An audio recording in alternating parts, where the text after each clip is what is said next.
El living para Superville, a cargo del arquitecto Juan Álvarez Morales y el arquitecto Andrés Levy, plantea un espacio masculino y muy personal.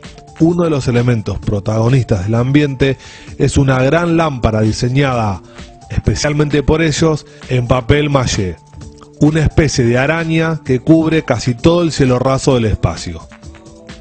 Por otro lado, el color amarillo es el preponderante del ambiente, que combina con espejos, lámparas y cuadros realizados para este living tan personal y sofisticado.